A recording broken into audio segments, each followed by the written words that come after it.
E aí, ouvinte, eu sou a Isabela Carvalho. E eu sou a Julia Onofre. Nós somos alunas da disciplina de Hidrogeoquímica de Bacias Hidrográficas do professor Luiz Antônio Martinelli, mais conhecido como Zebu aqui na Exalc.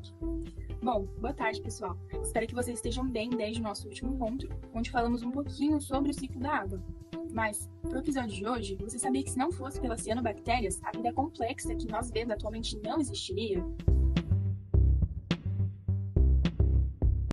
Bom, para quem não sabe, as cianobactérias surgiram aproximadamente 3 bilhões de anos atrás e são, em resumo, micro-organismos com características celulares procariontes, porém com sistema fotossintetizante, ou seja, capaz de realizar fotossíntese, semelhante ao das algas, por exemplo. No fim, elas são como bactérias fotossintetizantes.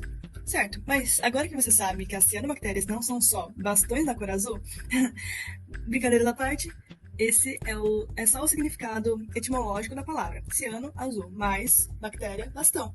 Agora que você sabe que as cianobactérias são micro-organismos capazes de realizar fotossíntese, você sabe qual é a importância delas para a vida na Terra, como nós conhecemos hoje? A gente vai te dar 3 opções e 15 segundos para você adivinhar qual opção é a correta. Opção número 1. Foram importantes pois criaram a camada de ozônio, aumentando a quantidade de dióxido de carbono e metano na atmosfera terrestre, e, assim, possibilitaram a vida na Terra como nós conhecemos.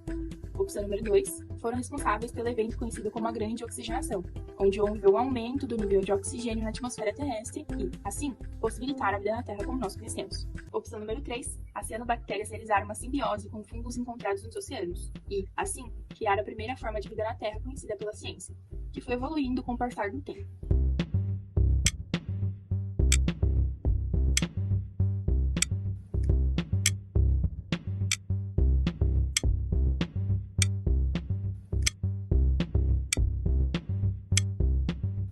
Bom, para quem escolheu a opção número 3, errou.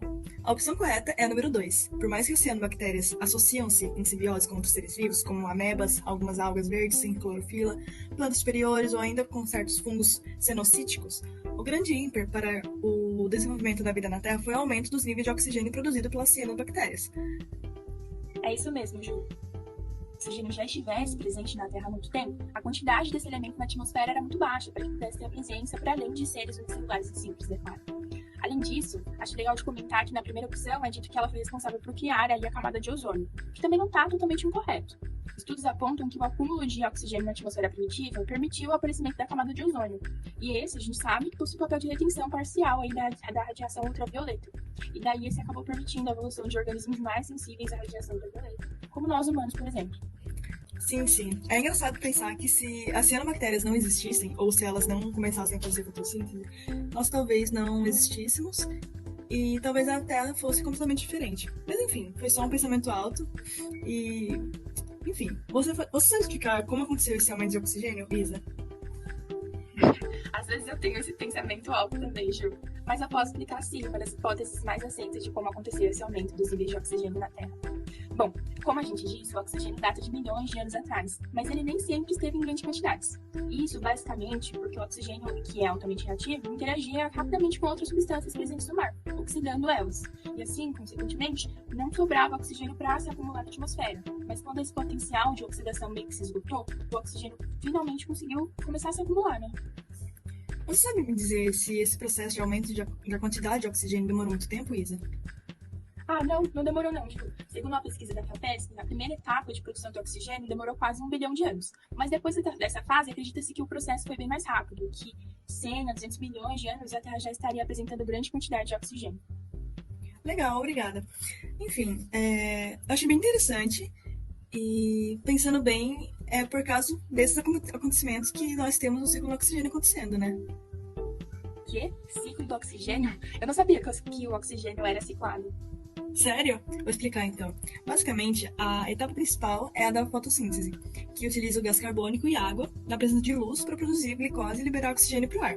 Após isso, o oxigênio, né, é utilizado na respiração e em outros processos, como a decomposição e a combustão, por exemplo, liberando o gás carbônico e água novamente, e assim começando o ciclo de novo. Legal, né? Caraca, muito legal mesmo.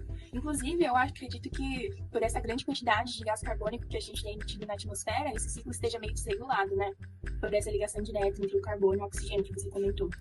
Sim, infelizmente, por mais que o ciclo do oxigênio seja fundamental para a vida na Terra, ele é constantemente afetado pela liberação em grande quantidade do gás carbônico, por meio de queima de combustíveis fósseis e o desmatamento, por exemplo. Caramba, que chato. Isso deve afetar muito no equilíbrio desse gás na atmosfera e na vida humana e animal, consequentemente. Acho que seria legal a gente comentar sobre coisas que têm sido feitas sobre isso no próximo podcast. Não sabe? Nossa, sim, seria legal até pra gente mesmo se atualizar sobre o assunto.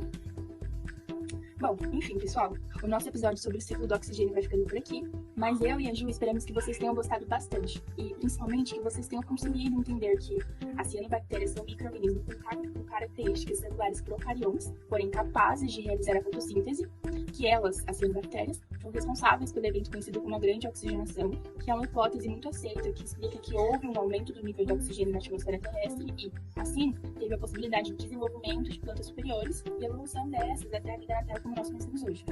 E, por fim, que o ciclo do oxigênio é dado basicamente pela fotossíntese e pelo consumo do produto gerado por ela.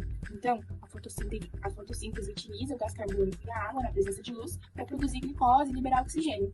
Após isso, o oxigênio é utilizado na respiração e em outros processos, como a decomposição e a combustão, por exemplo, que liberam o gás carbônico e a água novamente. E assim a gente começa um novo ciclo. Inclusive, se quiserem e puderem, façam uma pesquisa sobre essa parte da emissão de gás carbônico para a atmosfera. Acho que seria bem legal. Mas enfim, é isso.